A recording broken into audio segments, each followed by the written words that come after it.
अस्सलामुअलैकुम। तो कैसे हैं आप। आज मैं लेके आया हूँ ज़ाइट्रिक्स सिरप। आपको बताया जाएगा ये सिरप किन मसाइल में इस्तेमाल होता है, इसको इस्तेमाल करने का तरीका क्या है, इसके साइड इफ़ेक्ट्स क्या हैं, वो कौन से लोग हैं जो इस सिरप का इस्तेमाल नहीं कर सकते। मुकम्मल इन्फॉर्मेशन जानने के लिए वीडियो को एंड तक देखें ताकि कोई इन्फॉर्मेशन आपसे मिस ना हो। बात करते हैं ज़ाइट्रिक्स सिरप की। ज़ाइट्रिक्स सिरप की फार्मूलेशन की बात करें तो इसमें सिट्रीज़ाइन 2HCl पाया जाता है। अगर इसकी प्राइस की बात करें तो 90 रुपीज़ इसकी प्राइस है। ये आपको किसी भी मेडिकल स्टोर या फार्मेसी स्टोर से आसानी मिल जाएगा।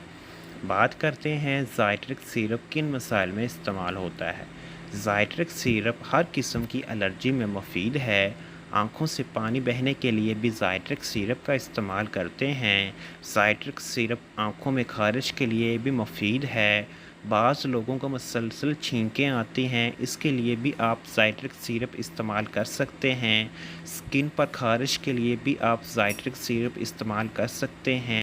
ये थे ज़ाइट्रिक्स सिरप के इस्तेमालात। अब हम बात करते हैं इसके साइड इफ़ेक्ट्स क्या हो सकते हैं।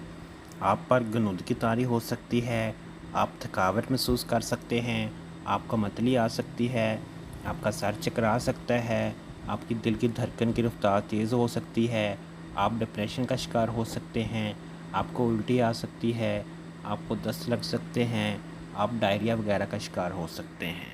बात करते हैं तरीक़ा इस्तेमाल की। 2 साल से 6 साल तक उम्र वाले बच्चों को आधा चाय का चम्मच सुबह व शाम इस्तेमाल करवाएं। 6 साल से 12 साल के उम्र वाले बच्चों को एक चाय का चम्मच सुबह व शाम। 12 से ज़ायद साल की उम्र वाले बच्चे या हज़रात एक चाय का चम्मच दिन में एक मरतबा इस्तेमाल करें। अब हम बात करते हैं वो कौन से लोग हैं जो ज़ाइट्रिक्स सिरप का इस्तेमाल नहीं कर सकते। हामिला ख़वातीन इस सिरप का इस्तेमाल ना करें। दूध पिलाती माएँ इस सिरप का इस्तेमाल ना करें। लीवर के मरीज़ इस सिरप का इस्तेमाल ना करें। गुर्दों के मरीज़ इस सिरप का इस्तेमाल ना करें। सेंसिटिव लोग भी इस सिरप का इस्तेमाल ना करें। ये था ज़ाइट्रिक्स सिरप का मुकम्मल रिव्यू। अगर आपको वीडियो अच्छी लगी है तो वीडियो को लाजमी लाइक करें, चैनल को सब्सक्राइब करें, साथ लगे बेल आइकन के बटन को ज़रूर प्रेस करें ताकि हर नई आने वाली वीडियो का नोटिफिकेशन सबसे पहले आप तक पहुंच सके। इंशाअल्लाह मिलते हैं एक नई वीडियो के साथ। तब तक के लिए अल्लाह हाफ़िज़।